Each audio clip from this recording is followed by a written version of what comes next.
You're listening to the Sermon Podcast of North Valley Baptist Church.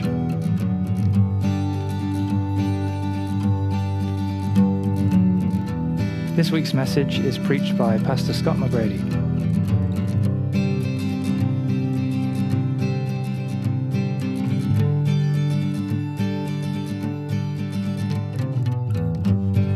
Well, if you would take your Bibles and turn to Genesis, we're going to pick up where we left off in chapter 47.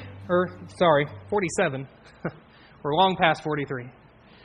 47, starting in verse 13, and we're going to take it on to the end of chapter 48 here this morning. And again, like last time and other times when we've covered more than one chapter, we're not going to just read through it all in one shot as we normally would.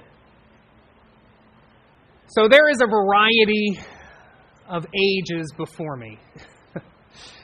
And so some may say, yeah, I thought about it. Some may say, why would I think about that now? But my question is, have you thought about your dying day? Have you put thought into what it will be like when you die, what your priorities will be on your deathbed? Will you have everything in order and lined up? Are you even ready now? Some, got wills together, got all set and everything organized. And in that sense, you may be ready for your dying day. And some, not even that. Some, why think about it now, right? It's far off. But we don't know, right? None of us know when that day is going to come. Death is not a respecter of one's age. But I think it's important that we think of that day, no matter what our age, no matter where we are in our walk of life. And think, one, are we ready for that day? Are we ready to stand before our Creator? Will we stand in our sin as we try to hold on to our own idea of righteousness and goodness? Or we reject that, repent of that, and put our trust in Jesus to stand in His righteousness, to have our sins forgiven in His sacrifice? Are we ready in that sense? We must be ready. But are we ready too in knowing our priorities in death? Well, what's our priority in life? In trying to talk about spiritual things with someone and share the gospel with them, I talked to this guy and asked him about where he'll be when he dies, if he's thought about it. And he said, I try not to think about it. But we have to. And I think it's important to reflect on what is our focus, what is our priorities in life. Because if we can't even live now, why do we think that the things that eternally matter will be our priority in death beyond just our own fears? And so it's something we need to think about. And I bring that up because as we come to our text here this morning, we come to the final moments in Jacob's life. And we see what were the things he was thinking about, what were the priorities that he had when he comes into his final moments. And so this chapter and next chapter, we see those final moments of Jacob, and we'll be talking about that. This here is the second to last sermon in this series. We will wrap this up next week as we've been going through the historical narrative of Joseph. But here again, we come to the end of Jacob's life as we pick up the text here this morning. And as last week we found and saw Joseph had revealed himself finally. We've been waiting, right? Finally revealed himself to his brothers, finally extended that forgiveness to his brothers. And he sent them back to Canaan to get their father, to bring him and bring all their own households and all their own goods to come and live in Egypt, in the region of Goshen, where Joseph could provide for them and they would be near to him. And so they go and they do that, and they do settle with Pharaoh's consent there in Goshen. As we pick up the text here this morning, the Egyptians eventually ran out of money to buy the grain that were in the storehouses there from Joseph. And they didn't have anything but their livestock. And so again, in this first section here that we come to, Again, in chapter 47, starting in verse 13, if we were to read through verse 26, we would see they had nothing, no more money left. So they come and they bring their livestock in exchange for that grain. But as time goes on, what happens? They eventually run out of livestock to be able to exchange for that grain. And they come and they say, the only thing we have left is our land and ourselves. So that's what Joseph takes.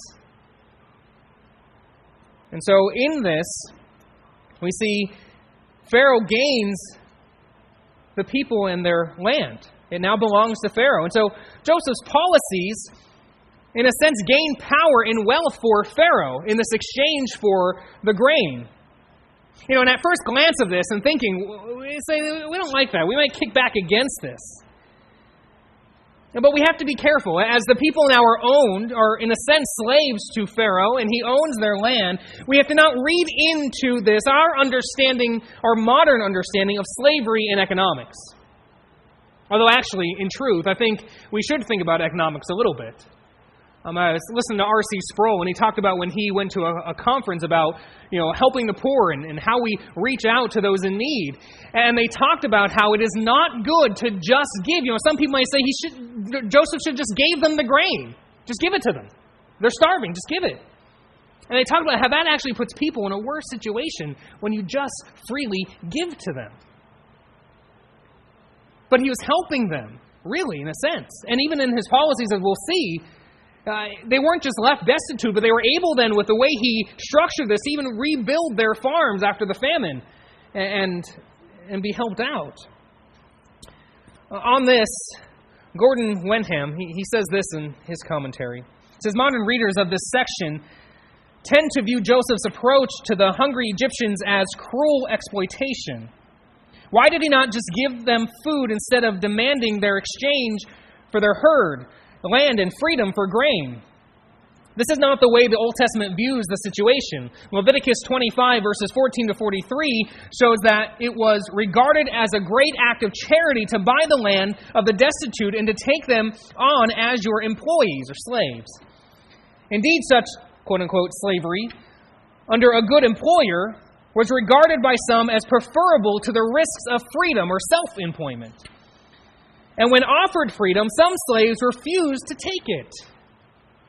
And so really they were working for Pharaoh, and they earned what they received in the grain in their working. And so we can't read into this our modern understanding of slavery. It's not the same thing. Matter of fact,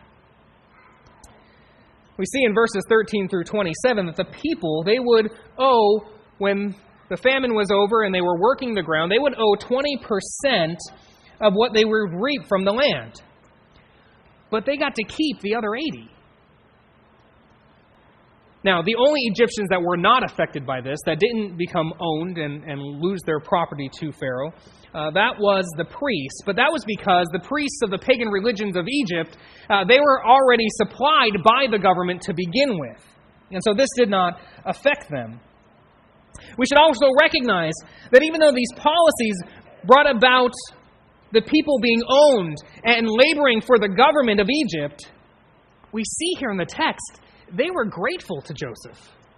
They didn't see this as exploitation. They saw this as Joseph saving their lives. And they thanked him for it. They were grateful. So we got to take note of that. Now, through these policies, again, lives were saved. And so we should see that really, as Joseph being one of Abraham's descendants, God was using Joseph to be a blessing, even through the famine. Now, as God's using Joseph to be a blessing to the Egyptians, what's going on with Joseph's brothers and his family and his father there in Goshen? What's going on with the Israelites during this time? Well, we see in the text, they were blessed. And while the Egyptians were losing their property, the Israelites, they were actually gaining possessions. And they were multiplying there in Goshen. And so we see in this, as Joseph is being a blessing to the Egyptians, and as God is blessing his people, the Hebrews there in Goshen, Man, God is keeping His promises to Abraham. That He is using His people as a blessing. And He is also blessing them. Just as He said He would in His covenant with Abraham. God, in His sovereignty, was working all things together according to the pleasure of His good will, doing all that He said He would do, because that's the God He is. As we go through this text, and I think as we've been going through this narrative, we see God is faithful. He's a faithful God. And so you and I must trust Him as such, believe in Him as such, knowing that He has always kept His promises, and He always will. And He has always worked things according to those promises, according to what He has determined to do, and He always will. And so then we read here, and read along with me, in chapter 47, verses 27 through 31. And this is what it says. Thus Israel settled in the land of Egypt, in the land of Goshen. And they gained possessions in it, and were fruitful and multiplied greatly. And Jacob lived in the land of Egypt 17 years. So the days of Jacob, the years of his life, were 147 years. And when the time drew near that Israel must die, he called his son Joseph and said to him, If now I have found favor in your sight, put your hand under my thigh and promise to deal kindly and truly with me. Do not bury me in Egypt, but let me lie with my fathers. Carry me out of Egypt and bury me in their burial place. He answered, I will do as you have said. And he said, Swear to me. And he swore to him. Then Israel bowed himself upon the head of his bed. Now, what we read here as Jacob calls Joseph to himself before he dies. And again, in what we read here, it seems to indicate Joseph taking the role of the head of the family. Because what he does here is he asks him about the funeral arrangements. And it was the patriarch of the family that usually managed the funeral arrangements. And so he's coming as if he is the firstborn, the head of the household, the one that would take Jacob's place, even though he's not the firstborn. But that's the position he has. And we see here that Jacob made Joseph swear that when Jacob died, Joseph would not bury his body in Egypt, but with his fathers in Canaan. Now, why do you think it was so important to Jacob to be buried back in Canaan? Well, remember, the things that we are reading through here, the things that we're seeing, all connect back to God's covenant with Abraham, which includes his descendants, that he would have numerous descendants. And it includes blessing, as we talked about, that they would be a blessing to the world and they would be blessed. And it also refers to land. A specific land, literal land with literal borders. And that was not the land of Goshen there in Egypt, but it was in Canaan. Now, some point to the Middle Eastern practices and beliefs and traditions, and saying, this is what Jacob is relying on as he's talking about, he cares about his body, because whatever happens to his body affects his afterlife and all of these things. And so they work in there and read into the text the Middle Eastern traditions that were around them. But if we think about it, this is a man who is the follower and believer of the one true God. And so that doesn't really add up that that's what he's doing. No, I think this all has to do with the covenant God has made with his grandfather, Abraham. I think that's the idea here of why he cares about where his body is buried. On this, Joyce Baldwin has said this: Jacob, for his part, wanted to make the family fully aware that they did not belong to the land of Egypt, lest the successors should forget their commitment to the covenant with the Lord their God, who had promised them the land of Canaan. Nothing could point more forcibly to the land of promise than a funeral there, in the family's tomb, the cave of Machpelah. And all that new generation would know that their ancestors were buried where they essentially belonged, in the land of Canaan. So what was on Jacob's mind? The covenant, the promise, that this would be their land, their possession, forever. This is what he was prioritizing as he comes to his moments of death. And I have to ask myself, what is it that I will care about when it comes to my time to die? What is it that I will be thinking about? If the Lord, by His providential wisdom, were to give me the time to know I only had moments left in my life, that I would soon be transported to glory and my body soon laid in the ground, awaiting the day of resurrection, if the Lord gives me that, what will be my priority? What will be the things that I care about? What about you? What would be your dying wish in that moment? Jacob's dying wish, again, had to do with the covenant the Lord made with his grandfather. This promise that had eternal value and workings for his descendants and blessings for the world. Will we ourselves in that final moment be focusing on the promises of God? Will we be caring about the things that have eternal value? Or will we be so burdened and still focused on what is temporal, even in our death? The last funeral I did, I was talking with the daughter of the man who passed away. Talking about what were the plans for the funeral, what were the arrangements, what did he want to have done. And she expressed that really the only thing he had said that he wanted for his funeral was for the gospel to be thorough and clear. That's all he wanted. That was his only wish. And listen, if we will approach our death in a manner in which we will die well, focused on what eternally matters. And so our death will make clear that we are followers of the one true God. The God who took this spiritually dead sinner from birth and took this cold, dead, stony, stubborn heart and made me alive with Christ by His grace.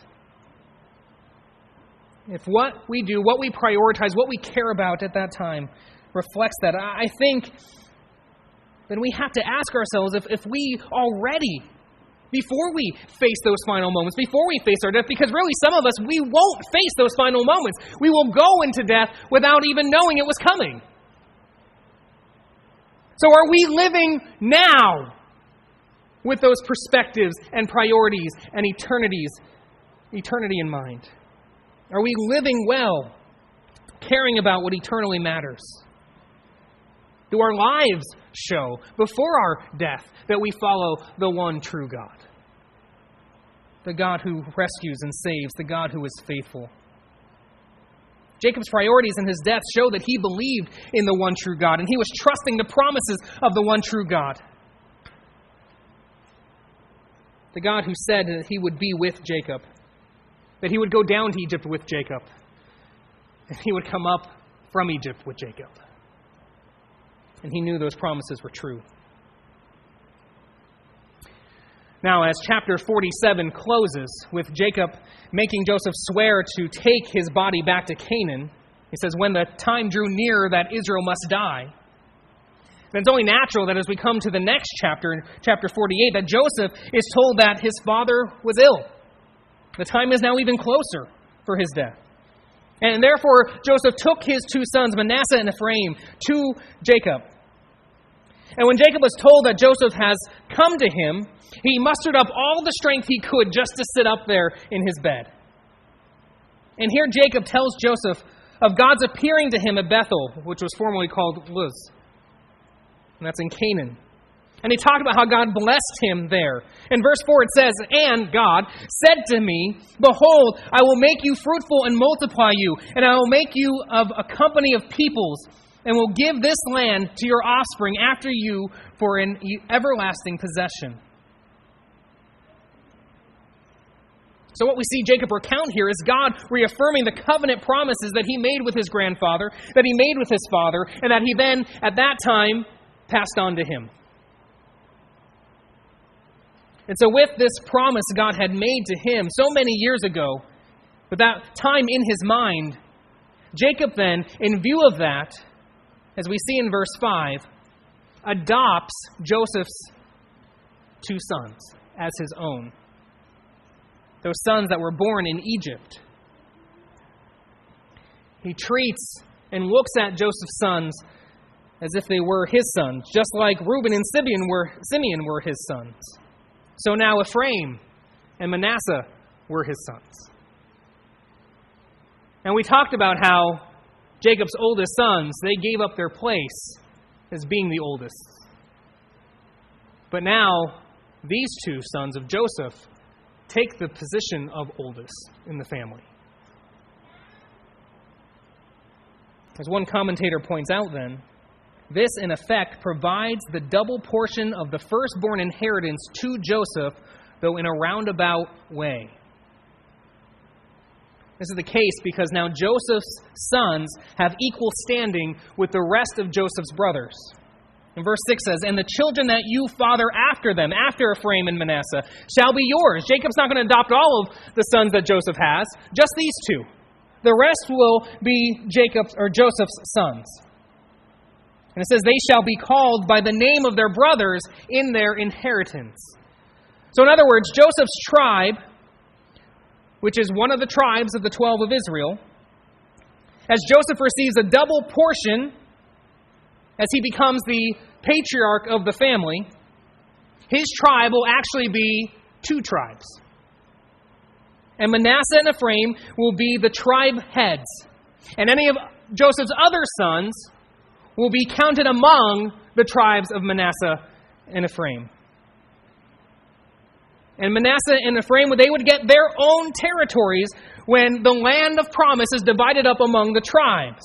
And therefore, since Joseph's sons get their own territories, 2 territories split between them, that's like those 2 territories are Joseph's tribes. So again, Joseph gets a double portion in this. And then in verse 7, it explains why Jacob decides to adopt Joseph's first 2 sons.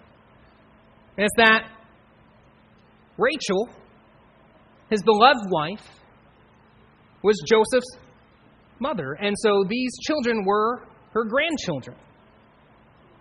And as Jacob, from his perspective, felt that she died too early, giving birth to their youngest Benjamin. So in adopting her grandsons as his own, it was like Jacob had 2 more sons by Rachel. Again, we know that she was the wife of his love. Now, Jacob's eyes were failing at this ripe old age of 147 years old. And maybe his mind was failing too, because he had to be told who the 2 young men who were standing there with Joseph were. Now, since he was just talking about his 2 grandsons and adopting them as his own, Joseph didn't have to say them by name to explain who they were. He just said that these are my sons whom God gave me here. They're in Egypt. And so Joseph brings them near to him, and as he was unable to see, Jacob kissed them and hugged them.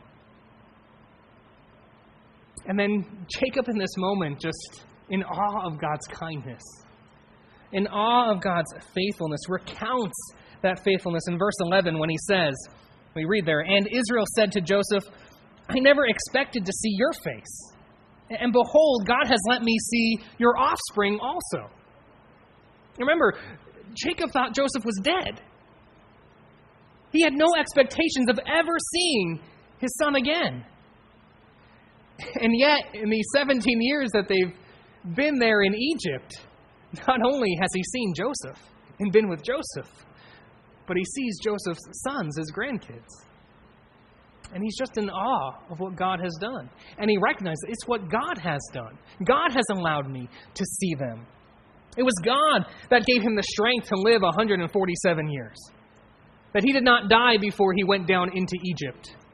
It was God that brought everything together and about that he would go down into Egypt, that he would find his son there. It was all God's doing. It wasn't just happenstance. And he gives God the credit, working out his grace, bringing everything about. He's so thankful as he reflects on the faithfulness of God. God is so faithful to Jacob, even despite Jacob's faithlessness throughout his life. You know, we mentioned how when Jacob was before Pharaoh, and Pharaoh asked how old he was, and he responded by telling Pharaoh that his days were full of evil. And we made the point that much of that evil Jacob had brought upon himself. And yet, he can stand back at the end of his life and say, look how faithful God was. Look how faithful, look how good, look how kind. Can you and I, when we get to the end of our lives, will we be able to sit back and reflect and say, look how faithful God has been? And will we be able to rejoice and give him the credit for all that he has done? How great is our God? Again, Jacob's life was not one full of faithfulness. And yet that did not thwart God's faithfulness, because we cannot thwart God's faithfulness. It's who he is. The psalmist tells us that his faithfulness surrounds him. It's who he is. We cannot thwart his faithfulness any more than we can thwart his sovereign plans. And we can rejoice in this God who never changes. God is kind and generous to us despite ourselves. Look at all he has done. Has he not given each and every one of us more than we could ever think or hope for? As we reflect even on our own unfaithfulness, and yet he would show us his grace and kindness and all the good gifts he has given us in this life. How great is he? How faithful is he? We beyond what we deserve, working all things for our good. Again, remember Romans 8, 28 and 29. That no matter even our unfaithfulness, he was working to make us more like Christ. How good is he? Can we not rejoice in him and give him the praise and the honor? That he has ordained all things that would be in making us more like Christ. He is faithful. He is kind and generous. And then as we see in verses 13 through 14, that Joseph had to then, he first retreats his sons from between Jacob's knees. But then he brings them to him as Jacob is going to bless them and give them the patriarchal blessing. The blessing that Jacob had received from Isaac. And so Joseph puts Manasseh to Jacob's right hand so that he will receive the blessing of the firstborn, because he is Joseph's firstborn. And he puts Ephraim to his left because he's not the firstborn. And so that was Joseph's plan. Manasseh would receive the blessing of the firstborn. That's what he wanted. But just as we discussed how we can't thwart God's plans, well, we can't thwart God's plan, but we can thwart somebody else's plans. We can mess those up, and that's exactly what we see Jacob do. So Joseph puts Manasseh to Jacob's right and Ephraim to Jacob's left. So Jacob just goes, all right, this is how we're going to do things. He crisscrosses his arms and puts his right hand on Ephraim. And then he blesses them, saying in verses 15 to 16, it says, "And he blessed Joseph and said, 'The God before whom my father Abraham and Isaac walked, the God whom has been my shepherd all my life long to this day, the angel who has redeemed me from all evil, bless the boys. And in them let my name be carried on, and the name of my fathers Abraham and Isaac, and let them grow into a multitude in the midst of the earth.'" Jacob addresses God as the one whom his fathers walked before, lived before. This God was their God. And as he calls God not just their God, but he's also his God. This is his personal walk in faith with God. And God was faithful again to Jacob. God led him like a shepherd would lead. A shepherd cares for, a shepherd protects, a shepherd feeds, A shepherd provides and even disciplines. And Jacob, in his old age, could see the guidance and protection and provisionary care of God in his life. Again, can we say the same? Do we know that God is our shepherd? That God cares for us, provides for us, disciplines us? Can we see His guiding hand? And we see, lastly, he says that God is the angel. He refers to the angel of the Lord who had appeared to Jacob on 3 occasions at 3 crucial times in his life. And again, Jacob clearly understood this angel as a manifestation of God Himself. And so we see that he wrestled with the angel of God, and God blessed him there in Bethel. God rescued him from his father-in-law Laban and from his brother Esau. And God, just as He promised, brought him back to his home. So again, he refers to God as the angel who has redeemed me from all evil. This is the God he prays to. This is the God he asked to bless his 2 new adopted sons. Because this is the God that Jacob knew. And since Jacob knew this God, he could trust this God. And so he asked God to bless his sons, knowing that God keeps His promises, knowing that God would be faithful and bless his descendants. And again, remember, as we keep reflecting on this, as Moses is writing this, he's writing this to those descendants that came out of Egypt. And they came out of Egypt a mighty nation. Descendants of Jacob who were blessed. And so they can understand this is God keeping His promises, that this is God being faithful. They can know their God, therefore, and trust Him and obey Him. They could read the promises here. And they could look at themselves and see how God was keeping that promise, how God was faithful. And so we too can read this, and we can understand how God worked in these people and what they were when He brought them out of Egypt and all that He had prepared for them and given to them. And we can know that the God that we are reading of is faithful to His promises, and that this God that we are reading of is the God that we proclaim and follow, and that is a faithful God. He's faithful in everything. God will do just as He says. And He will faithfully lead His people. Faithfully lead those that He chose to make His own, which He has chosen to make you and I His own if we are trusting in Christ. And He will shepherd us. And so Jacob blessed them under God's care and provision. Now then, Joseph noticed, though, that Jacob crisscrossed his hands and put his right hands on Ephraim. And so we read in verses 18 and 19, it says, Joseph said to his father, "Not this way, my father, since this one is the firstborn. Put your right hand on his head." But his father refused and said, "I know, my son, I know." Now, whether Jacob had received divine revelation, or if he just recognized the pattern of God's providential choosing of the firstborn not being the chosen one, like Isaac was chosen over Ishmael, or Jacob was chosen over Esau, or Joseph over Reuben. And so now Jacob understood that it should be Ephraim over Manasseh. Whatever it was, in any case, he goes on to explain that Manasseh also shall become a people, and he also shall be great. Nevertheless, his younger brother shall be greater than he, and his offspring shall become a multitude of nations. And we see all that came out to be true. Ephraim led the other tribes in the northern settlement of Canaan, and they grew. So much so that when the nation was split in two, Ephraim became another name for the northern kingdom of Israel. We see the tribes of Ephraim and Manasseh, they were 72,700 large just 2 years after leaving Egypt, and they grew to 85,200 40 years later. That's as opposed to the tribes of Simeon and Reuben, that they shrunk, going down to 105,800 to just 65,930 in that time.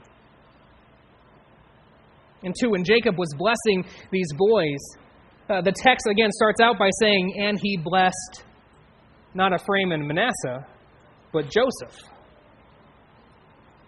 That's because by blessing Joseph's sons, he was blessing Joseph. Again, Joseph's tribe would get the double portion because it would be 2 tribes by his sons.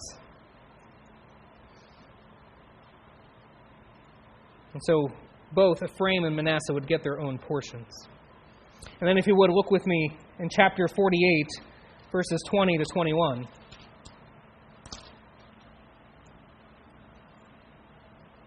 It says, "And so he blessed them that day, saying, By you Israel will pronounce blessings, saying, God make you as Ephraim and as Manasseh. Thus he put Ephraim before Manasseh.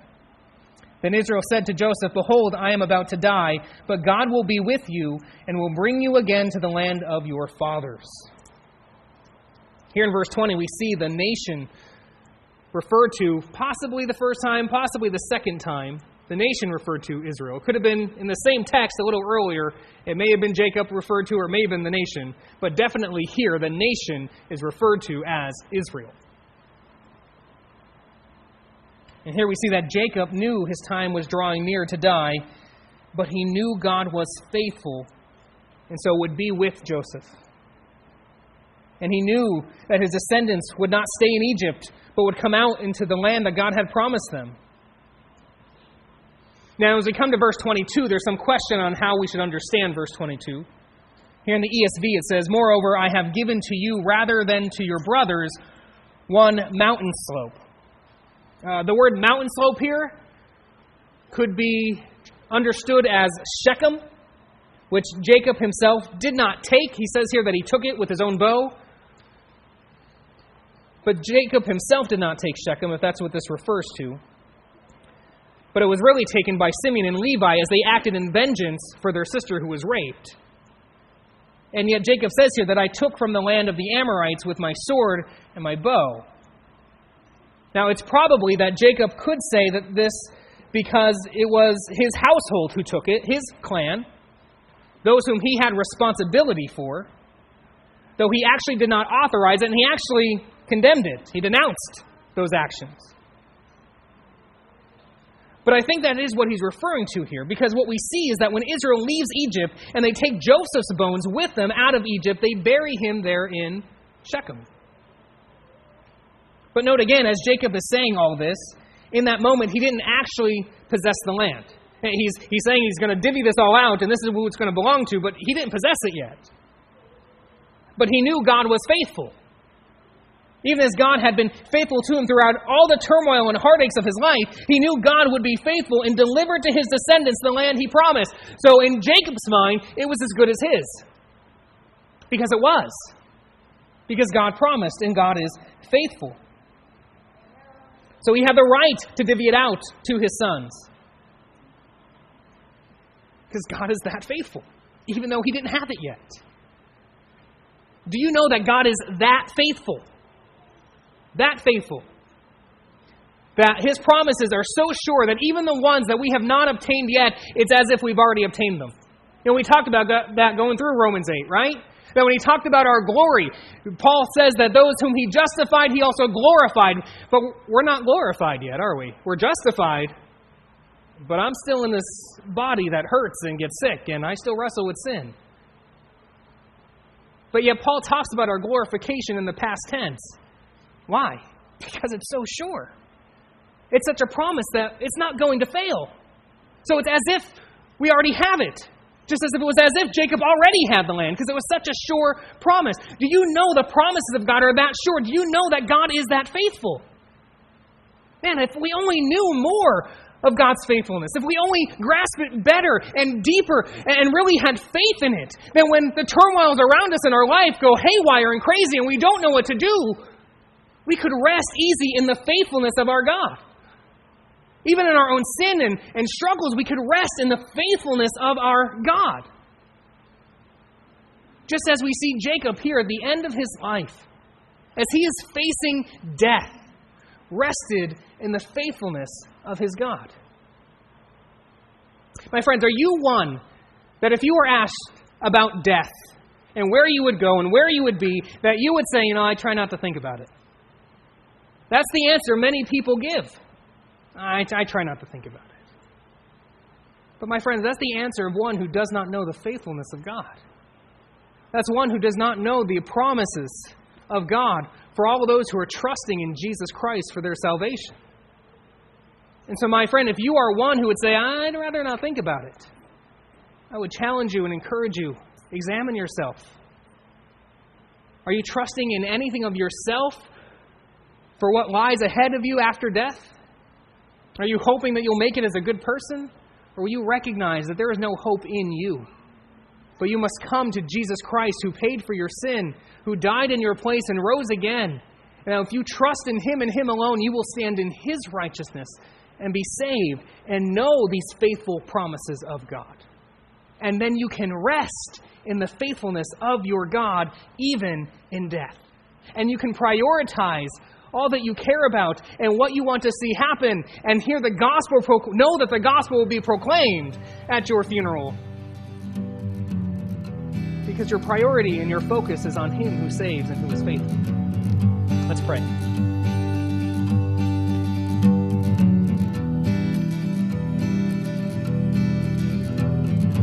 Thank you for listening to the sermon podcast of North Valley Baptist Church.